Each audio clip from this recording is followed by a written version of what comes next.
नाजरीन अस्सलाम वालेकुम।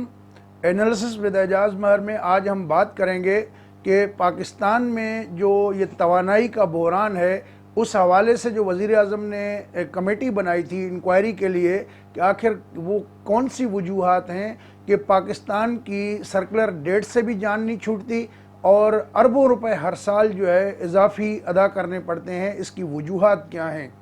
तो ये वजूहात तलाश करने के लिए पाकिस्तान के जो सिक्योरिटीज़ एंड एक्सचेंज कमीशन है, उनके साबिक चेयरमैन हैं अली मोहम्मद, उनकी सरबराही में ये कमेटी बनाई गई थी, जिन्होंने मुकम्मल इन्वेस्टिगेशन के बाद अपनी रिपोर्ट वज़ीर आज़म को पेश कर दी है। और इस बार भी उन्हीं लोगों के नाम सामने आए हैं, उन्हीं को ज़िम्मेदार ठहराया गया है जो पहले वज़ीर आज़म की बनाई गई एक और कमेटी की रिपोर्ट में जिनके नामों की निशानदेही की गई थी। जहांगीर तरीन साहब का पहल और खुसरो बख्तियार जो हैं उनके नाम आए थे कि जी उन्होंने और दीगर लोगों ने आटा और चीनी बहरान से जो है अरबों रुपए के मुनाफा कमाया, सब्सिडी भी हासिल की गैर कानूनी तरीके से या गलत तरीके से। तो उसमें से भी उन्होंने माल बनाया। चीनी जो उन्होंने कहा कि हमने बाहर भेजी है, वो एक्सपोर्ट भी नहीं हुई, कागजी कार्रवाई हुई और अफ़गानिस्तान का जिक्र किया गया कि जी वहाँ भेजी गई है, तो वो चीनी उन्हीं के गोदामों में पड़ी रही। जिसके बाद जो है वज़ीर आज़म ने फॉरेंसिक ऑडिट का जो है वो ऐलान किया था कि और कहा था कि 25 तारीख को जो है वो ये रिपोर्ट अप्रैल को पेश करेंगे और उस वक्त तक जो है कि ये सारा डिटेल सामने आ जाना चाहिए।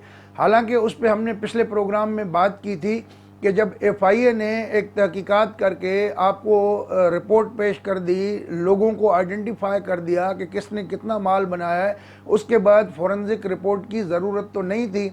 लेकिन वज़ीर आज़म साहब जो है वो कुछ टाइम शायद लेना चाह रहे थे या अपने दोस्तों को जो है इधर उधर करने के चक्कर में थे, या इस तरह की भी तनकीद उनके ऊपर हुई। हालांकि वज़ीर आज़म कहते हैं कि उनकी नीयत पे शक न किया जाए।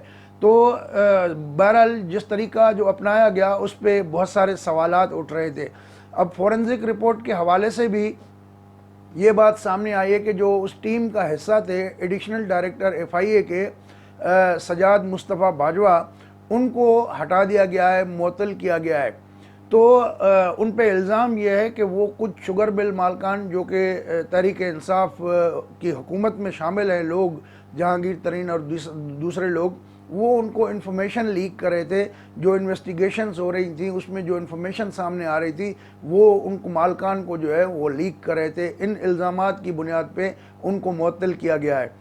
लेकिन ऐसे में जब अभी आटे और चीनी चोरों के हवाले से जो रिपोर्ट सामने आई, उसका वो बहरान ख़त्म ही नहीं हुआ, उसके ख़िलाफ़ कार्रवाई ही नहीं हुई, तो उसके फ़ौरन बाद फिर ये तवानाई के बहरान की रिपोर्ट आ गई है, जिसमें बताया गया है कि तकरीबन पिछले 25 साल में ये जो एनर्जी सेक्टर में IPPs के नाम पे निजी पावर प्लांट लगाए गए हैं, उन लोगों ने पाकिस्तान के ब्यूरोक्रेसी, सियासतदानों और जो ये कारोबारी लोग हैं, इन सब की गठजोड़ की वजह से पाकिस्तान को गुज़िश्ता 25 सालों में इन लोगों ने 5,800 अरब से ज़ायद का नुकसान पहुंचाया है। और ये करते क्या हैं कि इनका प्लांट जो है, फ़र्ज़ करें अगर वो बिजली बनाता है 50 यूनिट, तो ये शो करते हैं गवर्नमेंट को बेचते हैं 100 यूनिट, यानी कि मुफ्त में 50 यूनिट के जो पैसे ये ले लेते हैं ब्यूरोक्रेट्स की मिली भगत की वजह से। और फिर टैरिफ इनका इंक्रीज़ होता है। तो इस तरीके से इनका जो तरीके वारदात है, कम बिजली बना के ज़्यादा कागजात में दिखाते हैं, फिर फ्यूल एडजस्टमेंट चार्जेस की मद में पैसे लेते हैं, और मुख्तलिफ ऐसे ऐसे इन्होंने करप्शन के घड़े हुए हैं अपने तरीक़ेकार, जिसमें ये मुमकिन ही नहीं है कि रियासत के जो मुलाजिम हैं वो उनकी मर्ज़ी के बगैर जो है वो इतना पैसा कमा सकें।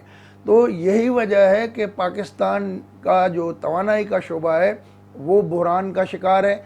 और इस कमेटी ने वज़ीर आज़म को तजवीज़ दी है कि पहले तो आप जितने भी IPPs हैं, इंडिपेंडेंट पावर प्रोड्यूसर्स, इनके एग्रीमेंट असर 9 जो है उसका जायज़ा लें।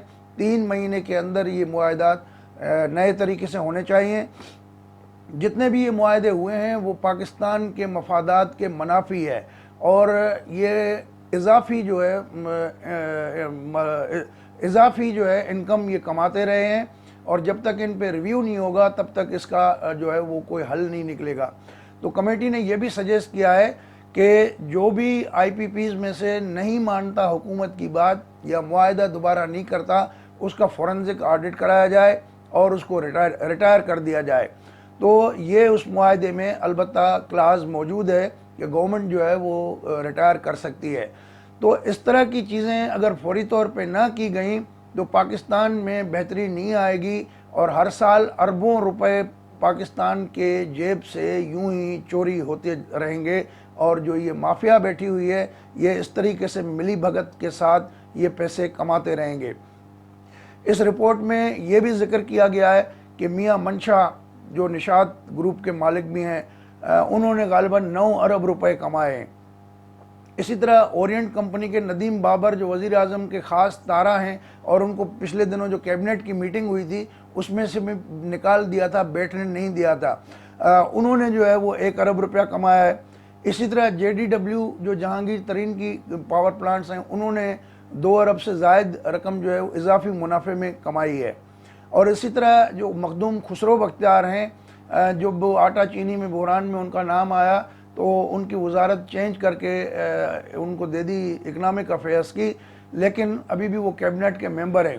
اب جب یہ توانائی کا معاملہ آیا ہے تو اس میں بھی اسی سیم گروپ کا نام آیا ہے، جس میں مخدوم خسرو بختیار کے جو بھائی ہیں، اور مونس الہی کا نام بھی اس میں آیا تھا، اور یہ لوگ چودھری منیر بھی اس میں ہیں۔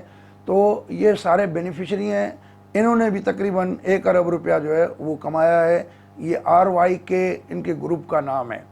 تو اس دفعہ جو چنوٹ کے پاور پلانٹ ہیں جو شریف فیملی کے ہیں، ان کا بھی اس رپورٹ میں ذکر کیا گیا ہے کہ انہوں نے بھی اضافی منافع کے مد میں 1 ارب روپے سے زائد کمائے ہیں، اور سلیمان شہباز جو ہیں ان کا وہ نام سامنے آیا ہے۔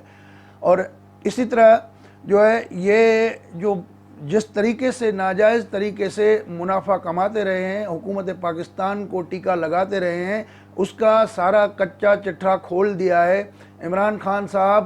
اب جب آپ ان کو کابینہ کے اجلاس میں بیٹھنے نہیں دیتے تو پھر ان کو ہٹاتے کیوں نہیں ہیں، کارروائی کیوں نہیں کرتے؟ پہلے تو آپ کہتے تھے کہ ماضی کی حکومتوں نے کرپشن کی، نو ڈاؤٹ کہ انہوں نے ایسے نت نئے طریقے ایجاد کر رکھے تھے، لیکن اب تو آپ کی کابینہ کے وزیر اس میں شامل ہیں، ان کے نام سامنے آئے ہیں۔ سرکاری گورنمنٹ کے اداروں نے، آپ کی حکومت کی بنائی ہوئی کمیٹیوں نے ان کو چور ڈکلیئر کیا ہے۔ پھر دیر کس بات کی ہے؟ آپ کو ایکشن لینا چاہیے۔ اس میں دیر کریں گے تو اب آپ کے کردار پہ بھی انگلی اٹھے گی۔ بیچ میں نیب پھر کود پڑا ہے کہ وہ بھی اس کی تحقیقات کرے گا۔ اب یہ ڈرامہ مت کریں کہ نیب کی تحقیقات کی جب رپورٹ آئے گی تو پھر اس کے بعد کارروائی کا سوچیں گے۔